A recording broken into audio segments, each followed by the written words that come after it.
जय हिंद, जय भारत। नमस्कार दोस्तों, स्वागत है आज के हमारे इस वीडियो में। तो आज देखिए, हाल ही में आपने देखा होगा श्री सोमनाथ स्वाभिमान पर्व का जो है आयोजन किया गया 8 से लेकर 11 जनवरी तक। 1000 साल अनब्रोकन फेथ के 1026 से 2026। तो आज के इस सेशन में जानेंगे कि क्या है इसका पूरा हेरिटेज, कल्चर, टेम्पल का आर्किटेक्चर, क्या इसका जो है हिस्टोरिकल सिग्निफिकेंस है, और आपके यूपीएससी प्रीलिम्स में कहाँ कहाँ से सवाल जो है पूछे जा सकते हैं। तो पूरी वीडियो को लास्ट तक जरूर देखिएगा। पूरे इसके हिस्टोरिकल फैक्ट्स और आर्किटेक्चर को जो है डिटेल में डिस्कस करेंगे। तो देखिए, सबसे पहले जो ये श्री सोमनाथ स्वाभिमान पर्व जो है, जिसका आयोजन हाल ही में किया गया, 1000 साल मार्क किए गए since the first recorded attack on the temple which has the first of the 12 jyotirlingas in January 1026। जो 12 ज्योतिर्लिंग है उसमें से सबसे पहला ज्योतिर्लिंग जो है वो माना जाता है कि सोमनाथ जी का है। So Somnath temple holds immense historical and religious significance in India. तो चलिए डेल्व करते हैं इसके मल्टी फेसेटेड स्टोरी के अंदर। बट उससे पहले मैं आपको दिखाता हूँ कि जो हमारा वेस्टर्न कोस्ट है, यानी कि जो ये आपका गुजरात वाला इलाका है, गुजरात के कोस्टल एरिया में स्थित है ये टेम्पल, जो आपको यहाँ इस मैप के थ्रू जो है मैंने दिखाने की कोशिश की है, ये श्री सोमनाथ टेम्पल। और इसी के साथ देखिए, बड़ी इंटरेस्टिंग कहानी है, डिस्कस करेंगे आगे वीडियो में, कि बहुत ही जो वीर महारानी अहिल्याबाई होलकर हुई, होलकर साम्राज्य की, उन्होंने जो है इसके पास ही एक सोमनाथ मंदिर को रिकंस्ट्रक्ट भी करवाया था after the Mughals inverted and they destroyed it. इसके बारे में भी चर्चा करेंगे।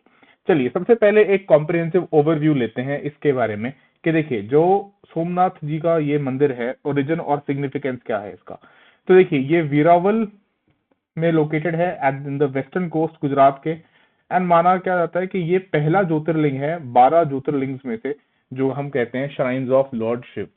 सो it is the holy place of the first Adi jyotirlinga Shri Somnath Mahadev and sacred soil कहा जाता है, जहां पे भगवान श्री कृष्ण ने, lord Shri Krishna took his last journey.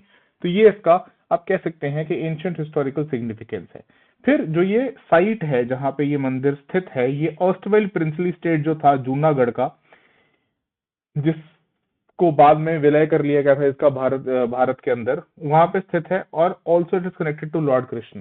Political history इसकी ट्रेस बैक जो है की जाती है टू 1000 ईयर्स इनटू 1024 सीई, जब वहां पे राज्य था चालुक्य किंग भीम वन का, एंड इसको अटैक किया गया था बाय महमूद ऑफ गजनी। बात करेंगे इसके बारे में।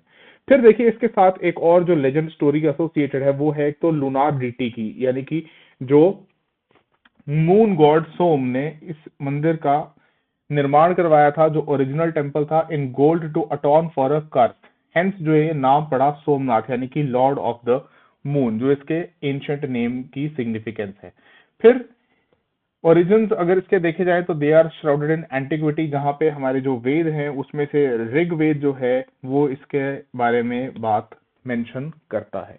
तो ये तो हुआ एक ब्रीफ ओवरव्यू, एक कॉम्प्रिहेंसिव ओवरव्यू सोमनाथ टेम्पल का। अब देखिए, चलते हैं, पहले देखेंगे कि इसका इतिहास क्या रहा है, कंस्ट्रक्शन, रिकंस्ट्रक्शन, डेसिक्रेशन, है ना, किस तरीके से जो है, जब फर्स्ट इन्वेजन जो हम कहते हैं भारत का, सेकंड इन्वेजन आप जानते हैं कि यूरोपियंस के द्वारा किया गया था, फर्स्ट इन्वेजन जो है वो मुस्लिम्स, मुगल्स के द्वारा किया गया था।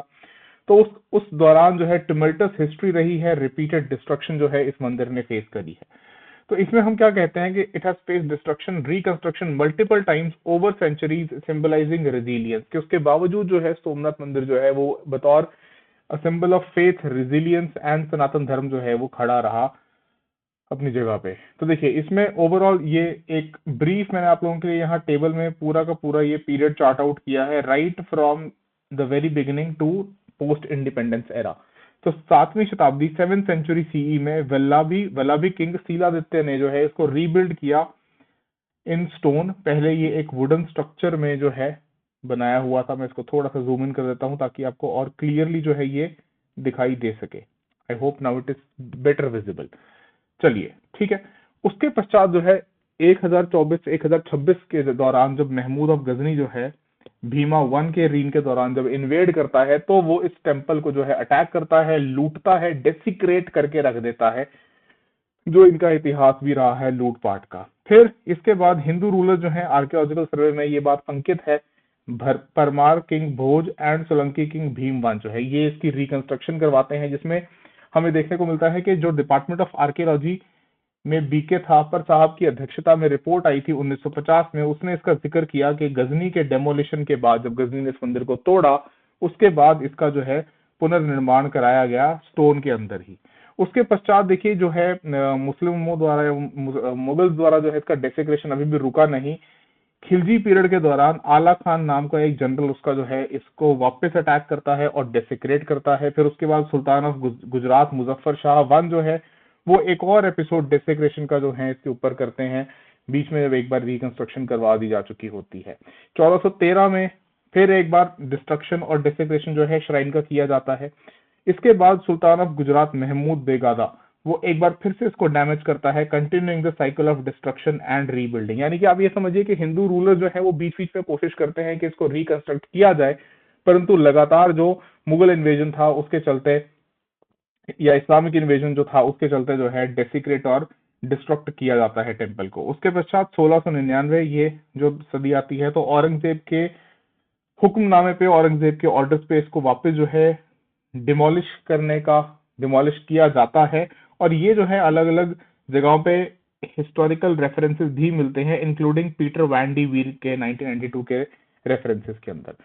तत्पश्चात 1783 होलकर साम्राज्य की बहुत ही साहसी और बहुत ही महान अहिल्याबाई होलकर जो है वो इरेक्ट करती हैं Somnath shrine at a short distance from the original ruins, reviving worship. यही जो मैप है स्टार्टिंग में मैंने आपको दिखाया था, मैं फिर से दिखा देता हूँ। जब हम कह रहे थे कि ये जो मैप था, इस मैप में दूसरा मंदिर जो हमें देखने को मिला था ये वाला सोमनाथ मंदिर बाय महारानी अहिल्याबाई।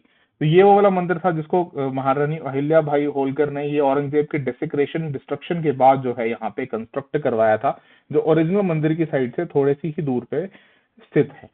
चलिए फिर उसके बाद आते हैं, फास्ट फॉरवर्ड करते हैं थोड़ा मॉडर्न इंडियन हिस्ट्री पे।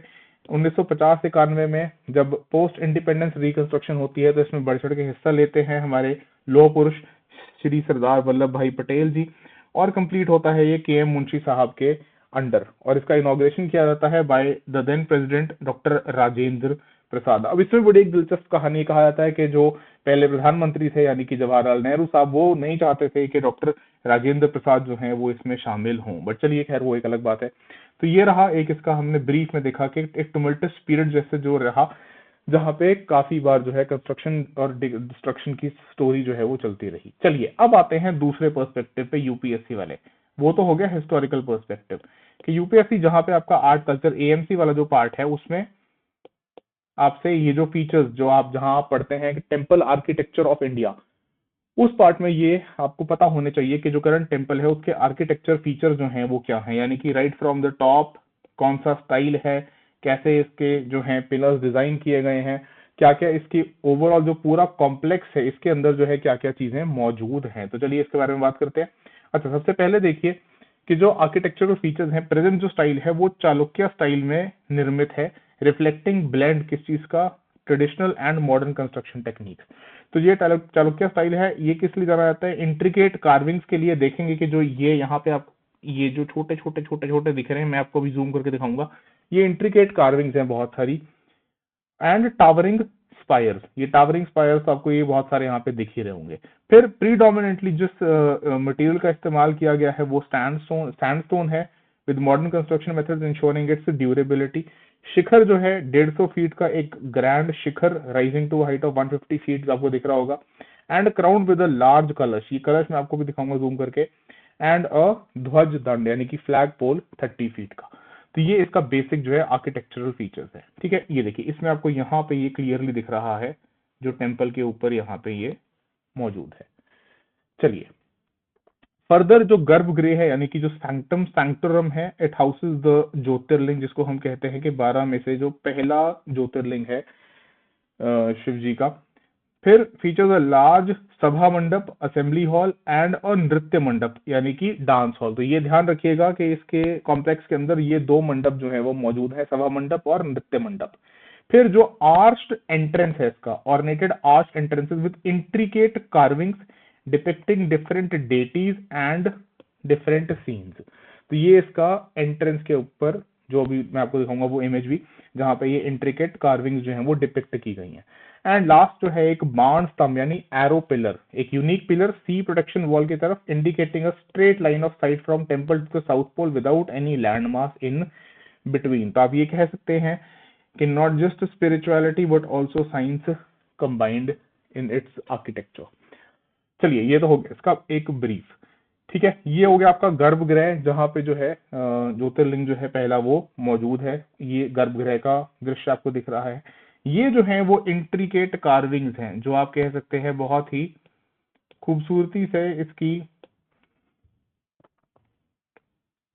इसके इसके इतिहास को और इसके जो है इसके आर्किटेक्चर को डिपिक्ट करती हैं, जहाँ पे आपको ये कुछ अलग अलग जो है डेटीज दिख जाएंगे। उसके बाद ये कुछ और भी यहाँ पे एलिफेंट्स हैं, ये आपको इसके ऊपर कार्व्ड आउट दिख जाएंगे। चलिए फिर क्या कहा जाता है, जो एक आस्था का जो यहाँ पे है कि सोमलिंग नरो दृष्टवा सर्व पापे प्रमुच्यते, यानी सोमनाथ मंदिर के दर्शन मात्र से जो है मनुष्य पापों से मुक्त हो जाता है। तो ये कहना गलत नहीं होगा कि सोमनाथ टेम्पल जो है it stands as a powerful symbol of faith, resilience and enduring cultural heritage of India, के भारत की हेरिटेज के एक मजबूत स्तंभ के रूप में जो है ये मंदिर, डिस्पाइट हमने देखा कि इस्लामिक इन्वेजन के दौरान रिपीटेड डिस्ट्रक्शन डिफिक्रेशन जो है, फिर भी जो है ये आज भी एक पावरफुल सिंबल की तरह खड़ा हुआ है। तो चलिए इनको आप अपने फैक्ट्स को रिवाइज कर लीजिएगा जो हमने डिस्कस किए हैं, पर्टिकुलरली इसके टेम्पल आर्किटेक्चर को लेके और इसके हिस्टोरिकल पर्सपेक्टिव को लेके कि कौन कौन से वो डेट्स भी इंपॉर्टेंट है, उन डेट्स से संबंधित भी सवाल आपसे यूपीएससी सीएससी प्रीलिम्स में पूछा जा सकता है। चलिए बहुत बहुत धन्यवाद। जय हिंद, जय भारत। मिलेंगे ऐसे एक और इन्फॉर्मेटिव वीडियो में। इसको लाइक और शेयर करना ना भूलें। Thank you so much.